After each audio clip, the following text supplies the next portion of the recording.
आज आप लोग पढ़ेंगे पद नामक पाठ के दूसरे पद को। प्रथम वाचन, शब्दार्थ, तत्पश्चात भावार्थ। पहले वाचन। मन की मन ही माझी रही, मन की मन ही माझी रही। कहिए जाई कवन पे उधव, नाही परत कही। अवधि आधार आस आवन की, तन मन भी था सही। अब इन जोग संदेशन सुनी सुनी, बिरहीन भी था दही। चाहती होती गुहार जितही ते, उतते धार बही। सूरदास अब धीर धरही क्यों, मर्यादा न लही। मन की मन ही माझी रही। शब्दार्थ देखें। माझ माने होता है मध्य में। कौन पर माने किससे, कही माने कहना, अवधि माने समय, आधार माने आधार, आस माने आशा, विथा माने होता है कष्ट, वेदना, जोग माने योग, संदेशनी माने संदेशे, सुनी सुन माने सुन सुन करके, विरहिणी विरहिणी, ऐसी स्त्री जिसका पति या प्रिय उससे दूर हो उसे विरहिणी कहते हैं। विरह प्रिय का दूर होना, प्रिय से दूर होना विरह है। दही माने जलना, चाहती माने चाहती, गुहारी सहायता के लिए पुकारना। जितही माने जिधर से, उतते माने उधर से ही, धार अर्थात निर्गुण निराकार भक्ति की धारा, बही माने बहना, धीर माने धैर्य, मर्यादा अर्थात मर्यादा। पूरे पद के भावार्थ को देखो।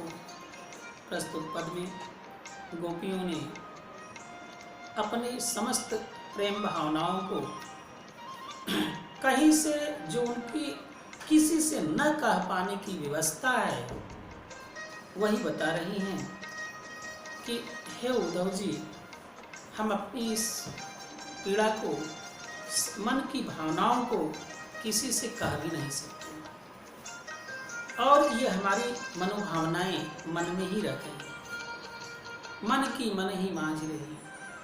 हे उद्धव जी, हमारे मन की समस्त भावनाएं हमारे मन में ही दबी रह गई, क्योंकि कहिए जाए कौन पे उद्धव। हे उद्धव जी, इस मनोव्यथा को, अपनी भावनाओं को, अपनी प्रेम की जो, हमारी प्रेम की जो भावनाएं हैं कृष्ण के प्रति, उसको हम किसी दूसरे से कैसे जा कर के कह दें। ना ही परत कही, कहते नहीं बनना है। चूँकि प्रेम की अपनी भावनाएं जो हैं प्रिय के प्रति, उसको किसी दूसरे से नहीं कहा जा सकता। इसी व्यवस्था की बात कर रहे हैं। और उद्धव जी अब तक तो श्री कृष्ण जाते समय ये कह कर के गए थे कि शीघ्र लौट के आएंगे। तो यह जो आने की बात थी, इस आशा में, इस आने का, यही जो आने का अवलंब था, आधार हमारे जीवन का यही आधार था। इस आशा में हम लोगों ने अपने तन मन की व्यथा को सहन किया, वेदना को सहन किया। किंतु अब इन योग संदेशन सुन सुन, किंतु अब इस योग के संदेशों को सुन सुन करके हम विरहणियां विरह की अग्नि में जलने लगे। और क्या कहें, चाहती होती गुहार जीते, जिससे हम गुहार लगाना चाहते थे, उधर से ही यह निर्गुण भक्ति की धारा, ये निर्गुण निराकार ज्ञान मार्ग की धारा और योग साधना की धारा उधर से बहकर आई है। सूरदास जी कहते हैं कि वे गोपियाँ अपनी बात को आगे बढ़ाती हैं कि हे उद्धव जी, आप भला धैर्य कैसे धारण करें, अब धीर धरें क्यों, अब हम धैर्य कैसे धारण करें, जबकि मर्यादा न रही। कृष्ण ने प्रेम की मर्यादा को ध्यान में ही नहीं रखा, प्रेम की मर्यादा का पालन नहीं किया। एक बार पूरे का अर्थ फिर से देखें भावार्थ। गोपियों ने अपनी मनोभावनाओं को व्यक्त न कर पाने की जो पीड़ा है, प्रिय से व्यक्त न कर पाने की जो पीड़ा है, उसको कहती हैं उद्धव जी मन की मन ही मांझ रहे। हे उद्धव जी, हमारे मन की समस्त भावनाएं मन में ही दबी रह गईं, क्योंकि हम अपनी उस प्रेम भावना को किससे जाकर कहें, किसी से कहते नहीं बनता है। प्रियतम श्री कृष्ण शीघ्र लौट करके आएंगे, यह जो समय था, यही मेरे जीवन का आधार था, हम लोगों के जीवन का आधार था। इसी आधार पर, इसी आशा पर हमने तन मन शारीरिक और मानसिक वेदना को सहन किया, बिथा माने वेदना, कष्ट, उसको सहन कर लिया। लेकिन अब इस योग के संदेश को सुन करके हम विरहणियाँ विरहाग्नि में जलने लगी हैं, विरह वेदना से जलने लगी हैं। चाहती होती गुहार जीते थे, जिससे गुहार लगाना चाहती थी, जिधर से गुहार था, जिससे गुहार लगाना चाहती थी, जिस प्रियतम श्री कृष्ण से हम लोग अपनी मन की भावनाओं को, अपनी गुहार को लगाना चाहते थे, उधर से ही ये निर्गुण भक्ति और ज्ञान तथा ब्रह्म की साधना की, योग साधना की धारा बहती आ रही है।